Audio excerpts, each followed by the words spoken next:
श्री अवतार का बोध, श्री माता धरती का बोध हो। दोस्तों, आज का विषय है गायत्री तत्व, गायत्री मंत्र के लाभ और इसके भावार्थ। गायत्री है कामधेनु, जो इच्छा हो हम इससे प्राप्त कर सकते हैं। गायत्री का जप करें, साधना करें और मनचाहा पाएं।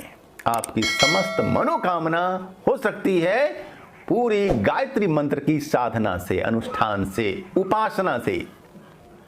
ठीक है, तो इसके संबंध में आज हम आपको थोड़ा सा बताने समझाने जा रहे हैं। और अगर आपको वीडियो अच्छा लगा तो वो फिर हम इसके संबंध में और विस्तार, बहुत गहरी बातें भी आपको बताएंगे। मैं स्वामी धर्मदास उदासीन आप सबका धर्मबोध में स्वागत करता हूं।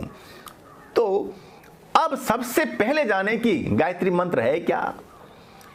ओम भूर्भुवः स्वः तत्सवितुर्वरेण्यं भर्गो देवस्य धीमहि धियो यो नः प्रचोदयात्। ओम भूर्भुवः स्वः तत्सवितुर्वरेण्यं भर्गो देवस्य धीमहि धियो यो नः प्रचोदयात्। अब इसका सामान्य भावार्थ को आप समझ लीजिए। सबसे पहला जो है अक्षर वो क्या है? ओम, यानी परमात्मा, यानी नाद ब्रह्म, यानी कि वो शब्द जिससे ये सृष्टि रचित हो रही है, ये पालित हो रही है और रूपांतरित भी हो रही है, ये पूरी सृष्टि। ठीक है, वो है ओंकार, ओम नाद ब्रह्म। तो इसे आप ठीक से जानिए, समझिए ओंकार को, परमात्मा को। दूसरा जो शब्द है इसमें ओम भूः भूः भुवः स्वः, ये शब्द है। और एक साथ अगर मिला देते हैं तो संधि नियमों के अनुसार से रेफ इसमें आ जाता है, इसलिए बोलते हैं भूर्भुवः स्वः। लेकिन इन अगर अलग अलग इसका विच्छेद होगा तो वो फिर ओम भूः भुवः स्वः, ये है शब्द, ये है शब्द। और भू माने क्या? और वैसे तो बहुत सारे अर्थ लिए जा सकते हैं, लेकिन जो सर्वमान्य अर्थ है भू यानी होता है प्राण स्वरूप। ठीक है, भुवः यानी दुख नाशक, स्वः यानी सुख स्वरूप। और ध्यान रहे भावार्थ है, ये शब्दार्थ नहीं है। तो भावार्थ क्या है? भू भुवः स्वः यानी प्राण स्वरूप, दुख नाशक, सुख स्वरूप। कौन? इस ओम को, परमात्मा को। ये परमात्मा है। ये वैसे तो परमात्मा में ना अनंत गुण है, अनंत शक्तियां हैं, जो है हम उनका वर्णन नहीं कर सकते, बोल भी नहीं सकते। लेकिन साधक को जिन की आवश्यकता होती है, जो गुण तत्व शक्तियां अभिष्ट होता है साधक को, साधक उनकी ही भावना धारणा करता है।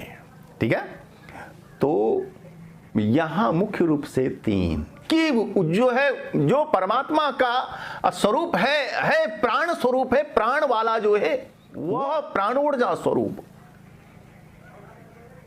दुख को मिटाने वाला जो तत्व है, गुण है उनमें, जो सुख को देने वाला है गुण। ठीक है, उस प्राण स्वरूप, दुख नाशक, सुख स्वरूप। और आगे क्या है? तत्सवितुर्वरेण्यम। अब सबको मिला देने के बाद लोग बोलते हैं कि तत्सवितुर्वरेण्यम।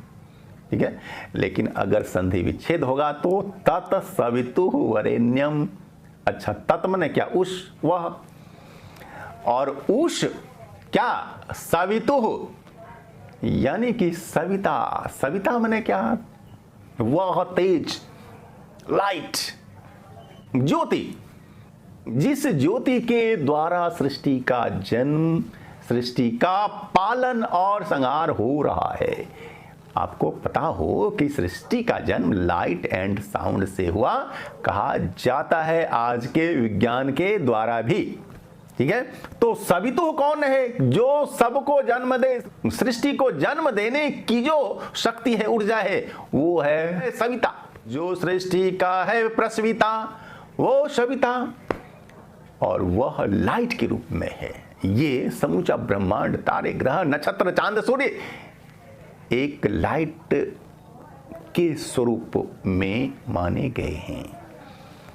तो सृष्टि की रचना लाइट एंड साउंड से हुई है। लाइट यानी प्रकाश तत्व जो ब्रह्मांड व्यापी है, वो क्या है? सविता नाम है उसका। तो हम उस ज्योति स्वरूप, तेजस्वी, तेज स्वरूप और वरेण्यम, हाँ वरेण्यम माने क्या है?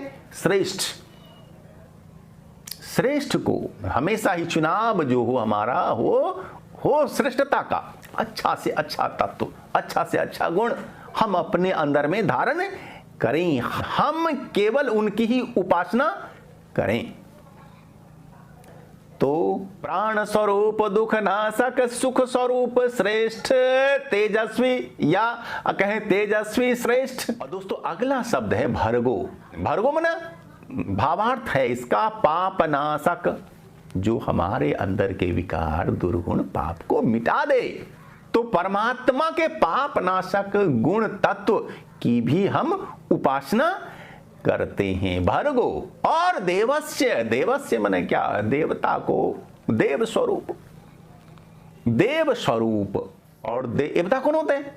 कि जो दे, निस्वार्थ भाव से दे, वह देवता कहलाता है। तो परमात्मा एक देवता भी है, क्योंकि वह केवल देता है, आपसे कुछ लेता नहीं, कोई अपेक्षा नहीं। और अब इनको क्या करना है? धीम ही करना है, धारण करना है अंतर में, अंतर में धारण है करना। परमात्मा के इन सभी गुणों को अपने अंदर में, अंतर में धारण है करना। कौन कौन से गुण? पहला हुआ प्राण स्वरूप, दुख नाशक, सुख स्वरूप, तेजस्वी, श्रेष्ठ। इसके बाद है पाप नाशक, देव स्वरूप। ये जो है इतने गुण तत्व, इन सब को हम अपने अंदर में धारण करें। और अगला है धियो यो नः प्रचोदयात्। धियो यो नः प्रचोदयात्, जो हमारी बुद्धि को सन्मार्ग की ओर करे प्रेरित। अब हम इन गुण तत्व को तो धारण लिए करके, और उनसे हमारी याचना होती है। हमारा अभिष्ट क्या है? कि हम अपनी बुद्धि को अच्छे मार्ग की ओर लेके चलें। हमारी विनती है परमात्मा से कि परमात्मा हमें सन्मार्ग की ओर लेकर चलें। धियो यो नः, हमारी बुद्धि को, केवल मेरी बुद्धि को नहीं।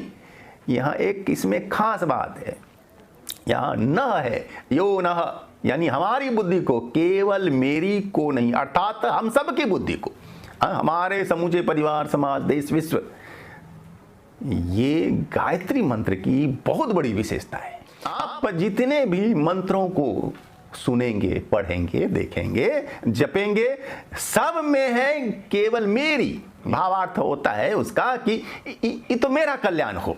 ठीक है, जो साधक है, जापक है, उसका हो कल्याण। लेकिन यहां मंत्र में कहा जा रहा है कि केवल मेरी नहीं, परमात्मा सबका कल्याण हो, मेरे साथ साथ सबका कल्याण हो, या सबके साथ मेरा भी कल्याण हो। यानी जो है कल्याण होगा कब? जब हम सही रास्ते पर जाएंगे, सद्मार्ग होगा हमारा, तभी हमारा होता है कल्याण। और सद्मार्ग की ओर हम सभी चलें। धियो, जो बुद्धि को, यो नः प्रचोदयात्, हमारी बुद्धि को, हम सबकी बुद्धि को जो है प्रेरित करे। तो भावार्थ क्या? सद्मार्ग, सन्मार्ग, अच्छी बुद्धि की ओर प्रेरित जो करे, तो ये भावार्थ है। और अगर एक लाइन में सुनावे आपको तो, उस प्राण स्वरूप, दुख नाशक, सुख स्वरूप, तेजस्वी, श्रेष्ठ, पाप नाशक, देव स्वरूप, देव स्वरूप परमात्मा को हम अपने अंतर में धारण करें, वो परमात्मा हमारी बुद्धि को सन्मार्ग की ओर प्रेरित करें। तो यहाँ इस मंत्र में परमात्मा से सद्बुद्धि की कामना की जाती है कि सद्बुद्धि मिले। यदि परमात्मा ने सद्बुद्धि हमें दे दी तो हम सब कुछ पा लेंगे, धर्म अर्थ काम मोक्ष सब कुछ हो जाएगा प्राप्त, अगर हमारे पास में सद्बुद्धि होगी, सद्मार्ग होगा तो। और यह जो मंत्र है यह ब्राह्मणों की कामधेनु कहा जाता है। और ब्राह्मण कौन? जो साधक है, उच्च स्तर का, समाज का, परमात्मा का, सबकी साधना उपासना आराधना जो करता है, जो ब्राह्मण है, लोक सेवी है, जो केवल निजी स्वार्थ हेतु नहीं जीता, लोक हित के लिए जो जीता है वो है ब्राह्मण। और ब्राह्मणों की कौन है ये? कामधेनु। अगर ब्राह्मण इसका जाप है करता तो काफी ज्यादा लाभ मिलता है उसे, और उसे समस्त रिद्धि सिद्धियां होती हैं प्राप्त। और इसके महान उदाहरण आधुनिक युग में है, वो है पंडित श्री राम शर्मा आचार्य जी, जिन्होंने गायत्री साधना के ही द्वारा महान सिद्धियां, रिद्धियां, शक्तियां की थी अर्जित। और उन्होंने 3200 से भी अधिक लिखी थी किताबें, लिखी हैं किताबें, जो कि आश्चर्य है। इतना बड़ा साहित्य आज तक विश्व में किसी ने लिखा ही नहीं, इसलिए कि सद्बुद्धि की वे रोज ही उपासना किया करते थे। यानी गायत्री माने क्या? सद्बुद्धि तत्व, और इसकी उपासना सबको करनी चाहिए। आज विश्व की आवश्यकता है यह गायत्री तत्व या सद्बुद्धि का तत्व या सन्मार्ग का तत्व। ठीक है, वीडियो लंबा हो रहा है, आपके अगर सवाल हो, शंका हो, प्रश्न हो तो आप जरूर हमसे पूछिएगा, आपको हम जवाब देंगे। धन्यवाद।